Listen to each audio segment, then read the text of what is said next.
त्रिशूल एजुकेशन में आपका पुनः स्वागत है। आज हम सांख्यिकी का बहुत ही इंपॉर्टेंट टॉपिक के ऊपर डिस्कस करने वाले हैं और इसके अंदर छोटे-छोटे पॉइंट हैं जो कि परीक्षा की दृष्टि से बहुत ही महत्वपूर्ण रहते हैं और इनको हम याद करते रहते हैं। लेकिन हम यहाँ पर आज इसको बनाएँगे कि किस प्रकार से ये बनते हैं और आगे चलकर किस प्रकार से इसकी डेफिनिशन दी जाती है। तो आज के टॉपिक में हम क्या-क्या पढ़ने वाले हैं? हम पढ़ने वाले हैं बारंबारता वितरण। इसमें पढ़ने वाले हैं वर्ग, वर्ग विस्तार, निम्न वर्ग सीमा, उच्च वर्ग सीमा, वर्ग चिन्ह जिसे मध्य मूल्य या एमवी कहते हैं और मिलान चिन्ह जिसे टैली चिन्ह भी कहते हैं। तो इन 7 पॉइंट के ऊपर आज हम डिस्कस करने वाले हैं और वह भी सरल शब्दों में, सरल से सरल शब्दों में इसको जानने की हम यहाँ पर कोशिश करेंगे। तो हमारे पास क्वेश्चन दे रखा है, हमारे पास क्वेश्चन दे रखा है कि क्वेश्चन क्या है, 33 छात्रों के अर्थशास्त्र में प्राप्तांक कि बीए फर्स्ट ईयर में 33 छात्र थे और उन्होंने जो अंक प्राप्त किए इकोनॉमिक्स में वो दे रखे हैं। तो प्रत्येक बच्चे ने ऐसे नहीं है कि समान अंक प्राप्त किए हैं, प्रत्येक ने अपनी विशेषता के अनुसार, अपनी योग्यता के अनुसार अलग अलग अंक प्राप्त किए हैं। तो वो हमने काल्पनिक मान लिए हैं। ये हैं वो अंक, किसी ने 5 किया तो किसी ने 10 किया, किसी ने 11, किसी ने 18, किसी ने 20, किसी ने 35, किसी ने 39, किसी ने 81, किसी ने 95, किसी ने 90। इस प्रकार से हमने मान लिया। तो ये यहाँ पर 33 छात्रों के अर्थशास्त्र के अंक दे रखे हैं। अब ये तो हमारे पास है अपरिष्कृत आंकड़े, ये अपरिष्कृत आंकड़े हैं, इससे कोई सारगर्भित आंसर नहीं निकाला जा सकता है। तो इसको समझने के लिए हमें इसको क्या करना पड़ेगा, एक ठीक फ्रेम में लाना पड़ेगा। तो इसके लिए हमें किन किन चीजों की जरूरत पड़ेगी, हमें पढ़ने वाली है कि पहले हम समझेंगे कि बारंबारता वितरण क्या होता है। ठीक है जी। उसके बाद हमारा क्या चलेगा कि बारंबारता सारणी तैयार की जाएगी, इसको परिष्कृत या ठीक मात्रात्मक चर में बदलने के लिए, और उसके बारे में धीरे धीरे हम ये सारी चीजें यहां पर निकल के आएंगी। तो सबसे पहले बात कर लेते हैं कि बारंबारता वितरण क्या होता है, फ्रीक्वेंसी डिस्ट्रीब्यूशन क्या होता है। तो यहां पर उसकी परिभाषा है कि अपरिष्कृत आंकड़ों को एक मात्रात्मक चर में वर्गीकृत करने का एक सामान्य तरीका बारंबारता वितरण कहलाता है। यानी कि जो अपरिष्कृत आंकड़े हैं, ये हैं अपरिष्कृत आंकड़े कि 33 बच्चों के पढ़ने पड़ेंगे अंक, तो अलग अलग पढ़ने पड़ेंगे। तो इनको हमने क्या करना है, संक्षिप्त बनाना है। तो इन अपरिष्कृत जो आंकड़े हैं, इनको कैसे आंकड़े हैं, ये मात्रात्मक में हैं, क्योंकि जिनकी हम गिनती कर सकते हैं, सारे संख्यात्मक है, तो ऐसे आंकड़े क्या कहलाते हैं, मात्रात्मक आंकड़े कहलाते हैं। इनको चर हम पिछली बार पढ़ चुके हैं, वर्गीकृत करना है। ठीक है जी। तो कुल मिला के अपरिष्कृत आंकड़ों को एक मात्रात्मक चर में वर्गीकृत करने का एक सामान्य तरीका या विधि बारंबारता वितरण कहलाता है। इस डेफिनेशन को आपने याद करना है। अब बारंबारता वितरण सारणी हम तैयार करेंगे, बारंबारता वितरण सारणी जो ये परिभाषा बतला रही है, और जो बारंबारता वितरण सारणी है ये इन प्राप्तांकों के आधार पर, जो 33 बच्चों के जो अंक हैं इकोनॉमिक्स में बीए फर्स्ट ईयर के, उनके द्वारा हम क्या करेंगे, बारंबारता वितरण सारणी तैयार करेंगे, और जिसमें ये 7 पॉइंट आने वाले हैं। तो इसके लिए हमने करना क्या है, सबसे पहले हम क्या कर लेते हैं कि हमारा इस सारणी या टेबल में क्या क्या पॉइंट आने वाले हैं। तो एक तो हम बना लेंगे वर्ग, ठीक है जी, इंटरवल कहते हैं इंग्लिश में। बारंबारता, उसको हम फ्रीक्वेंसी ऐप के द्वारा भी दिखाते हैं, और बारंबारता को ही आवृत्ति भी कहते हैं। अगला जो कॉलम होगा वह निम्न वर्ग सीमा का होगा, इसको L1 कहेंगे। अगला जो हमारा कॉलम होगा उच्च वर्ग सीमा, जिसे L2 कहेंगे। अगला वर्ग चिन्ह का होगा MB, जिसे मिड वैल्यू कहते हैं। और अंतिम बनेगा मिलान चिन्ह या टैली मार्क का हमारा बनेगा। तो कुल मिलाकर 1 2 3 4 5 6 कॉलम हमने क्या करने हैं, तैयार करने हैं। अब बात आती है सबसे पहले कि वर्ग कैसे बनेगा, क्योंकि हमने वर्ग ले रखा है यहाँ पे 0 से 10, 10 से 20, 20 से 30 और बढ़ते बढ़ते 90 से 100 तक हमने ले रखा है। तो ये कैसे हमने तय किया कि 0 से 10 होगा, फिर 10 से 20 होगा या 80 से 90 होगा। इसका निर्धारण कैसे किया? तो हमने इन अंकों पे नजर डालनी है। तो हमने देखा कि 5, उसके बाद हमने देखा 10, इस प्रकार से देखा हमने 11, फिर 18 देखा, इस प्रकार से हमने इन पे नजर डाली। फिर मैंने देखा, ठीक है, कि 0 से 10 ऐसे कितने बच्चे हो सकते हैं कि जिन्होंने 0 से 0 भी हो सकता है या उससे अधिक अंक प्राप्त किए हैं, ठीक है, 0 से 10 के बीच में। तो हमने क्या किया, 0 से 10 का एक वर्ग बना दिया, फिर उसी को हमने क्या कर दिया, आगे चलाते हुए 10 से 20, 20 से, इसी प्रकार से ये लगातार चलता रहेगा। अब ये तो वर्ग अंतराल बना दिए हमने 10-10 के अंतर पे, 0 से 10, 10 से 20, 20 से 30।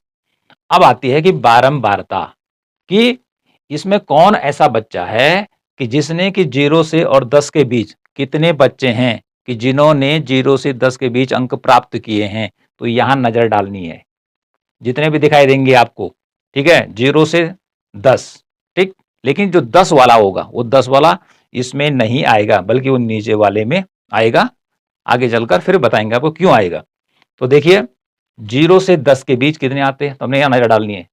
5 ने एक अंक प्राप्त किया है, एक बच्चे ने 5, ठीक है जी, अगला 10 चला गया, तो 10 मैंने बोला इसमें नहीं आएगा। तो कुल मिलाकर हमारे पास यहां पर एक बच्चा आ रहा है, एक बालक आ रहा है कि जिसने क्या किए हैं, 5 अंक प्राप्त किए हैं, अर्थात उसने 0 से 10 के बीच अंक प्राप्त किए हैं। तो उसकी संख्या कितनी है, 1। तो बारंबारता निकल कर आ जाएगी, 1 लिखना है।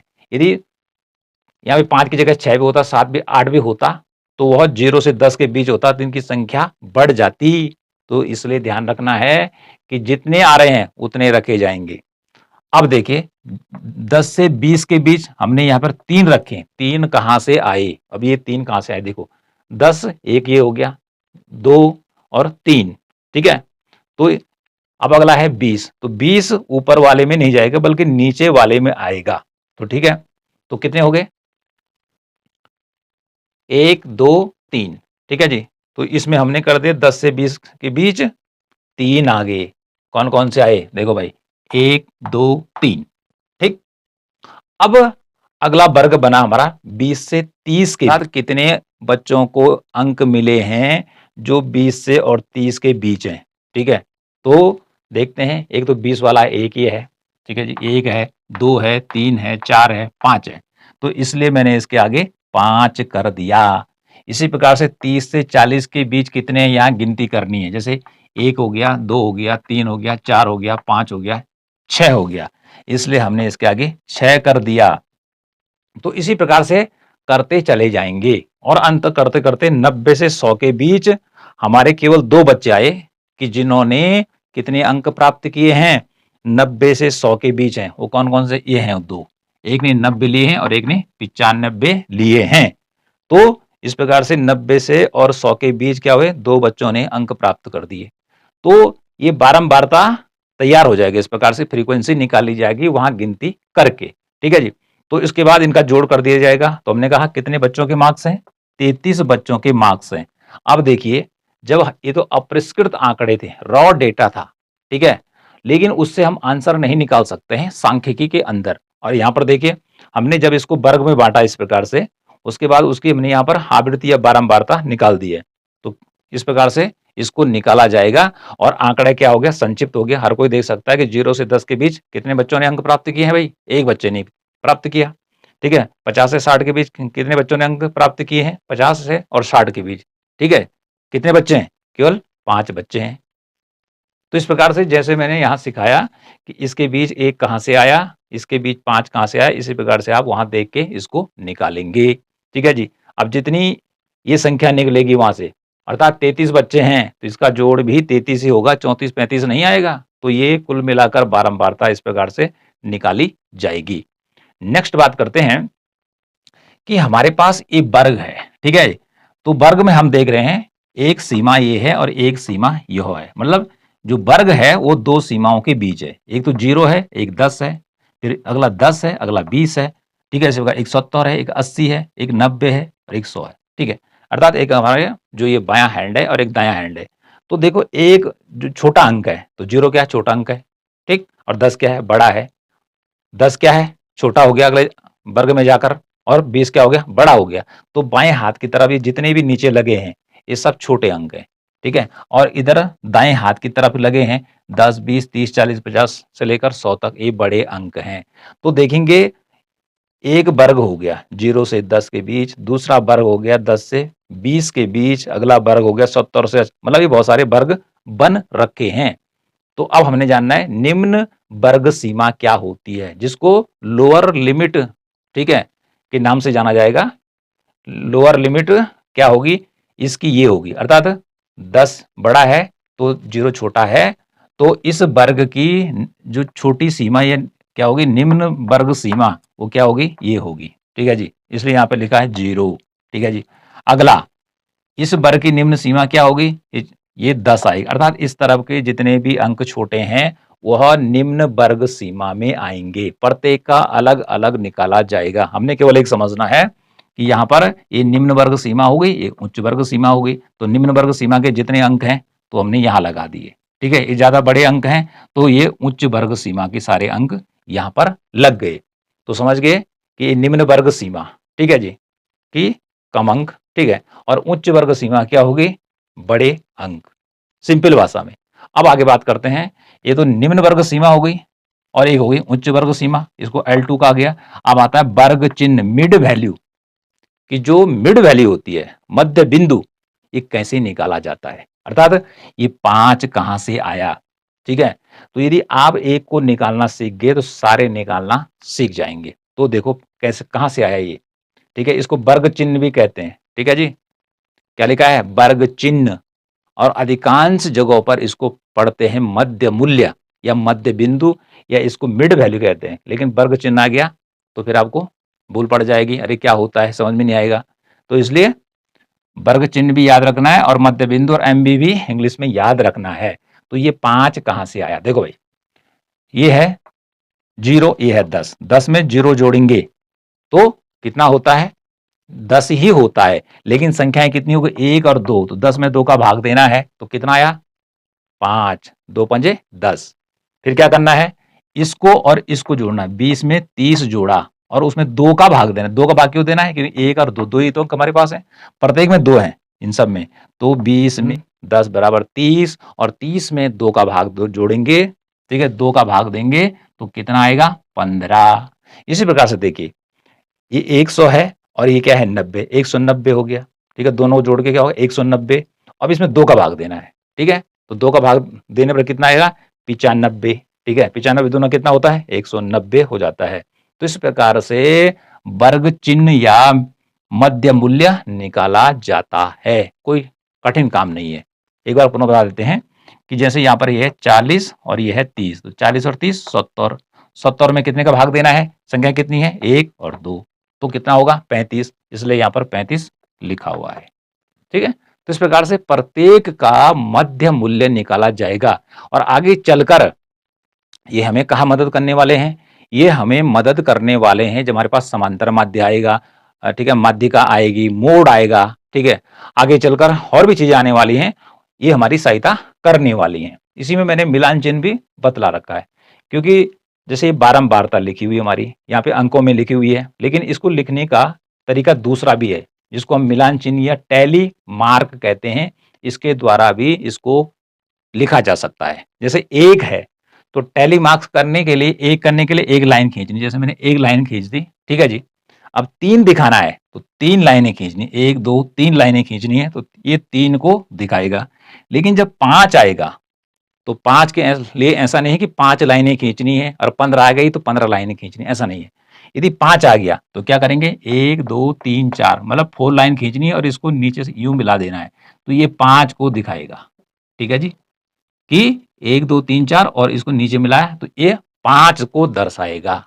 अब इसमें देखो, यदि आपको 6 दिखाना है, क्योंकि यहाँ पे 6 आ गया है, ठीक है, तो 6 के लिए क्या करना है, वही ये 5 करना है और उसके आगे 1 लगाना है, ठीक है, एक लाइन खड़ी खींचनी है तो 6 होगा, ठीक है।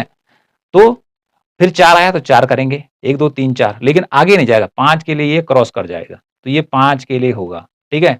तो इस प्रकार से टैली मार्क्स लगाएंगे, जैसे हमने यहाँ पे 2 है, क्योंकि हम बारंबारता को ही मिलान चिन्ह के द्वारा दर्शा रहे हैं। कभी कभी क्या होता है कि बारंबारता दी होती है इधर से और आपने मिलान चिन्ह बनाना है, तो मिलान चिन्ह यहाँ से हटकर यहाँ आ जाएगा। जितना पूछा जा रहा है उतना ही तो काम करेंगे हम, कि ये भी दिखाएंगे। इतना दिखाने की तो वहाँ पे जरूरत नहीं है, क्योंकि यहाँ पर तो हम पूरा पढ़ रहे हैं बारंबारता वितरण सारणी। अब देखिए ये 2, यहाँ पे 2 है तो 2 लाइन खींचनी है, टैली बार में 2 लाइन। यहाँ पे 2 है, 3 जगह 2 है इसलिए 2 खींच, यहाँ 3 खींचेंगे। और 4 आएगा तो 4 खींचनी, लेकिन जैसे ही 5 आएगा तो इस प्रकार से इसको क्रॉस करना है। तो 6 दिखाना है तो इस प्रकार से करना है, 1 लाइन खींच। 7 दिखाएंगे तो 2 लाइन खींचेंगे। 8 दिखाएंगे 3 लाइन खींचेंगे, ठीक है। 9 दिखाना है 4 लाइन खींचेंगे, लेकिन जैसे ही 10 आएगा फिर उसको क्रॉस कर देंगे, ठीक है। तो इस प्रकार से ये हमारा मिलान चिन्ह होगी। तो इनका जोड़ भी कितना होना चाहिए, कि जितना जोड़, क्योंकि ये बारंबारता को दिखाने का दूसरा तरीका है, तो ये भी 33 आना चाहिए, ठीक है। इनको जोड़ेंगे, जैसे 1, ये क्या 3 और 1 4 और 5 9, इस प्रकार से जोड़ते चले जाएंगे और ये भी 33 हो जाएगा। तो इस प्रकार से टैली जो मार्क होते हैं इनको बनाया जाता है, ठीक है। तो ये बारंबारता, ये तो अंकों में लिखा और वो चिन्ह के रूप में लिखा जाता है। तो आई होप यहां तक तो आपके समझ में आ गया होगा कि हमने वर्ग बनाया या इनको देखकर बारंबारता ली, वर्ग बनाते हमने कि 0 से 10, 10 से 20, 20 से 30, 30 से 40, और ठीक है इस प्रकार से 90 से 100 के बीच चलेगी। हमने देखा 0 से 10 के बीच कितने बच्चे हैं कि जिन्होंने अंक प्राप्त किया, हमने कहा एक ही मिला, ठीक है जी। लेकिन हमने कहा 10 को यहाँ ऊपर नहीं रखेंगे, इसको नीचे लाएंगे, ठीक है जी। यहाँ ऊपर रखेंगे 10 को, माना यहाँ हमने, ठीक है। तो यहाँ भी रखेंगे, फिर तो अगली बार 10 में यहाँ भी गणना करेंगे, 2 बार गणना हो जाएगी उसकी, ठीक है जी। तो एक बढ़ जाएगा उससे, तो बढ़ाना नहीं है, बल्कि उसको उतना ही फिक्स करना है कि जिससे कि आंकड़े संक्षिप्त हो सके। अब आगे चलकर जब हमारा नेक्स्ट वीडियो आएगा तो बताएंगे कि जो ऊपरा वाला भाग है ये नीचे में कब पढ़ा जाएगा, ठीक है। इसकी जो फ्रीक्वेंसी है, यहाँ पे माना 10 आ गया, ठीक है जी। इसके आगे फ्रीक्वेंसी आ गई, बारंबारता 10 आ गई, तो ये 10 में जाकर यहाँ क्यों पढ़ा जाएगा, ठीक है। इसको बाद में बताएंगे, लेकिन इतना पहले हमारी समझ में आ जाना चाहिए। तो अभी तक मैंने आपको क्या बताया, एक तो वर्ग बनाना सिखाया कि 0 से 10, 10 से 20 प्रकार से, ठीक है। फिर बारंबारता कि 0 से 10 के बीच अंक प्राप्त करने वाला एक बच्चा है उसको लिखा, उसके अंक नहीं लिखे, केवल उसका कितने बच्चे ही लिखा। उसके बाद हमने कहा निम्न वर्ग सीमा, क्योंकि यहाँ पर 2 वर्ग सीमा है, एक है निम्न, ये है उच्च। तो निम्न वर्ग सीमा के इस सारे अंक हमने उतार के यहाँ रख दिए बताने के लिए। उच्च वर्ग सीमा ये होती है, जो बड़े अंक होते हैं इस तरफ लिखेंगे। उसके बाद हमने बताया वर्ग चिन्ह, ठीक है। मिड वैल्यू कैसे निकाली जाएगी, हमने कहा यहाँ पे 10 है और यहाँ पे 0 है, तो 1 और 2 अंक, 1 और 2, 1 और 2, तो सब में क्या करना है, इन दोनों को जोड़ना है। तो 10 प्लस 0 10, भाग देना है 2 का, क्योंकि 1 और 2 औसत निकालना है। क्या निकालना है, औसत निकालना है, और औसत निकालने के लिए भागी दिया जाता है। अब देखिए बारंबारता वितरण की तो हमने ये परिभाषा बता दी कि अपरिष्कृत आंकड़ों को एक मात्रात्मक चर में वर्गीकृत करने का जो सामान्य तरीका होता है उसे कहते हैं बारंबारता वितरण, और यह है वो तरीका जो कि हमने बारंबारता वितरण सारणी के माध्यम से आपको बतलाया। वर्ग की हम बात करते हैं तो वर्ग ये है, क्योंकि वर्ग जो होता है वो 2 सीमाओं से घिरा होता है। एक सीमा ये होती है निम्न वर्ग सीमा और एक होती है उच्च वर्ग सीमा, ओके। फिर वर्ग विस्तार क्या होता है, इसको समझना है कि वर्ग विस्तार क्या होता है, उच्चतम सीमा और निम्नतम सीमा। उच्चतम सीमा कितनी है 20 और निम्नतम सीमा इसकी कितनी है 10। तो इन दोनों के बीच के अंतर को वर्ग विस्तार कहते हैं, ठीक है। इसके और इसके बीच, मतलब सबके बीच के अंतर को, कि 100 में से 90 घटा दो तो कितना हो गया वर्ग विस्तार, 10 का हो गया। यहां से हमने 20 में से 10 घटाना है तो वर्ग विस्तार कितना हो गया 10 हो गया। 50 में से 40 घटा दीजिए तो वर्ग विस्तार कितना है 10। मतलब प्रत्येक में जो विस्तार है, ठीक है, जो रेंज जा रही है वह कितने की है, अंतर कितना है, वह है केवल 10 का। इसे वर्ग विस्तार बोलेंगे। निम्न वर्ग सीमा क्या होती है, तो ठीक है, निम्न वर्ग सीमा क्या होती है, किसी वर्ग की में जो छोटा अंक होता है, ठीक है, वह उसका वर्ग सीमा है। यहाँ पर लिखिए, इसको L1 दिखाया हमने, ठीक है, L1 के द्वारा दिखाया, लोअर लिमिट के द्वारा। उच्च वर्ग सीमा अर्थात वर्ग की ऊपरी सीमा, जो बड़ा अंक है, ये सारे दिखाए, ये आपका उच्च वर्ग सीमा हो गई। अगला दिखाया हमने वर्ग चिन्ह, जिसे मध्य मूल्य है एम भी कहते हैं।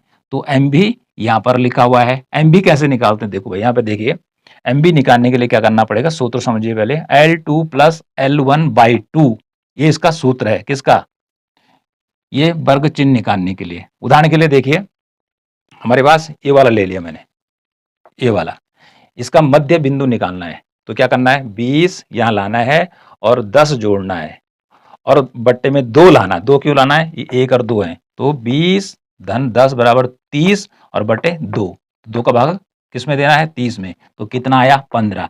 तो इसी प्रकार से प्रत्येक की क्या होगी, मिड वैल्यू निकाली जाएगी। ठीक है, तो इस फॉर्मूले को आपने याद रखना है। L2 क्या है, ये है उच्च वर्ग सीमा। ठीक है जी, ये उच्च वर्ग सीमा है, इसलिए बड़ा अंक पहले आएगा, उसका छोटा अंक आएगा और 2 का भाग देना है, क्योंकि इसमें 1 2 1 2 ही 2 है, तो इस प्रकार से औसत निकाला जाएगा। अगला हमने बताया आपको मिलान चिन्ह, जिसको टैली चिन्ह भी कहते हैं, टैली मार्क भी कहते हैं, हिंदी में तो आ गया मिलान चिन्ह, इंग्लिश में टैली मार्क आ गया। तो टैली मार्क में हमने वहां पे बताया, फिर मैं यहाँ बता देता हूँ कि कैसे टैली मार्क्स होते हैं। देखो भाई, एक तो सिंपल बात ऐसा कर दिया, 2 करना है इस प्रकार से, 3 दिखाना है, 4 दिखाना है, तो ये 4 लाइनें हो गई। लेकिन 5 करना है तो क्या करेंगे, इस प्रकार से यहाँ मिलाएंगे, ये 5 को बतलाएगा। लेकिन हमारे यहाँ पर दे रखे हैं जैसे 9, तो 9 को दिखाने के लिए अब क्या करना पड़ेगा, ठीक है, अब हमें क्या करना, अलग से 1 2 3 4, तो ये 5 और 4 9 हो गया, तो ये बराबर 9 को दर्शाएगा। अब हमारे पास माना बात 13 है, तो टैली मार्क्स के द्वारा कैसे दिखाएंगे, 1 2 3 4 5, ठीक है जी, 1 2 3 4 और इसको मिटाना, और ये 5 हो गया, 1 2 3 4 और इस प्रकार से ये 5 हो गया, तो 5 और 5 10, 1 2 3, तो ये कितना हो गया, 13 हो गया। ठीक है, 1 दिखाना है 1, 2 दिखाना है 2 लाइन खींचेंगे, 3 दिखाना है 3 लाइन खींचेंगे, 4 दिखाना है 4 लाइन खींचेंगे, और 5 दिखाना है तो 4 लाइन खींच के इस प्रकार से हम करेंगे। तो हमने बता दिया कि 13 किस प्रकार से निकलेगा, 9 किस प्रकार से निकलेगा, 7 भी निकाला जाएगा। 7 कैसे निकाला जाएगा, 1 2 3 4, ये हो गया 5 और ये 2 7, इस प्रकार से टैली चिन्हों का यूज किया जाएगा और ये 7 को दिखाएगा। 7 तो डिजिट में हो गया, ये चिन्हों में हो गया। इस प्रकार से टैली चिन्ह के द्वारा हम क्या कर सकते हैं, इस बारंबारता को दिखला सकते हैं। तो सेम जैसे 1 है तो वहां 1 ही लिखा जाएगा। तो इस प्रकार से आपके समझ में आ गया होगा कि टैली जो मार्क है, ये चिन्ह है, किस प्रकार से इनको बनाया जाता है। 5 कैसे लिखा जाता है, 3 कैसे लिखा जाता है, 4 कैसे लिखा जाता है। पुनः बता देता हूं, 1 लिखा जाएगा 1 से, ठीक है जी, 2 लिखा जाएगा 2 लाइन से, 3 लिखा जाएगा 3 लाइन से, 4 लिखा जाएगा 4 लाइन से, ठीक है जी, और 5 लिखा जाएगा 4 लाइन खींचनी और इसको यहाँ करना है, ठीक है जी। अब 6 दिखाना है तो 5 और 1 6, यदि और 7 दिखाना है तो 2, 8 दिखाना है 3, 9 दिखाना है, इस प्रकार से क्या हो जाएगा 5 और 9। लेकिन 10 दिखाना है तो लीजिए, 11 दिखाना है फिर 1, 12 दिखाना है 2, 13 दिखाना है 3, 14 दिखाना है 4, 15 दिखाना है 5 और 16 दिखाना, इस प्रकार से। तो इस प्रकार से ये होते हैं टैली चिन्ह, या इसको हम क्या कहते हैं, दूसरी भाषा में मिलान चिन्ह के नाम से जाना जाता है। तो इस प्रकार से आज हमने क्या सीखा, सांख्यिकी में बहुत ही इंपॉर्टेंट टॉपिक है आंकड़ों का संगठन लेसन का, ऑर्गेनाइजेशन ऑफ डेटा का, कि 33 छात्रों के अर्थशास्त्र में प्राप्त अंक हैं बीए फर्स्ट ईयर में, ये अपरिष्कृत आंकड़े हैं। लेकिन इन आंकड़ों को हमने इस प्रकार से पढ़ने योग्य बनाना है कि जिससे कि पढ़ने में क्या हो जाए, आसानी हो जाए, और आगे चलकर ये जो डेटा है हमारे बहुत काम आने वाला है न्यूमेरिकल क्वेश्चनों को क्या सॉल्व करने में। तो उस समय आएगा कि निम्न वर्ग सीमा क्या होती है, वैसे प्रश्न में आता है कि निम्न वर्ग सीमा क्या होती है, उच्च वर्ग सीमा क्या होती है, वर्ग क्या होता है, बारंबारता क्या होती है, ठीक है जी, ये वर्ग चिन्ह या एमवी मिड वैल्यू क्या होती है, अब मिलान चिन्ह क्या होता है, तो इसकी तो अलग अलग परिभाषा बन गई। तो 7 पॉइंट यहाँ पर आ गए, ठीक है। तो इस प्रकार से आज हमने क्या सीखा, आज हमने ये सीखा कि यदि हमारे पास इस प्रकार के अंक दे रखे हैं, ये अपरिष्कृत हैं, तो इन अपरिष्कृत आंकड़ों को हमने यदि सही लगाना है तो उसके लिए हमें बारंबारता वितरण तैयार करना पड़ेगा, और उसके बाद बारंबारता वितरण सारणी बनानी पड़ेगी, टेबल बनानी पड़ेगी। उसके बाद 1 2 3 4 5 6, ठीक है, और एक हमने 7, ठीक है, अलग से दिखाया, ये हमने इसमें सीखा। तो आशा है कि ये वाली सारी की सारी चीजें आपकी समझ में आ गई होंगी, कि प्रैक्टिस करनी है, बार बार यदि प्रैक्टिस करेंगे और अन्य डेटा आप लगाएंगे और उसके बाद वर्ग बनाएंगे, तो आप जान जाएंगे किस प्रकार से हम, कि इतने से इतने अंक के बीच कितने छात्र आए। हमने तो 1 ही लिखा हुआ है, आप यहाँ पे 4 लिख दीजिए, 4 अंक आ जाएंगे तो 2 आ जाएंगे, ठीक है जी। आप यहाँ पे 6 लिख दीजिए तो इस 0 से 10 के बीच और भी ज्यादा जाएंगे, तो इस प्रकार से आप क्या कर सकते हैं, एक बारंबारता वितरण सारणी का निर्माण कर सकते हैं और उसके माध्यम से ये सारी की सारी चीज़ें आसानी से जान सकते हैं। उसके बाद आगे चलकर आपको कोई दिक्कत नहीं आने वाली है। तो मिलते हैं नेक्स्ट वीडियो में।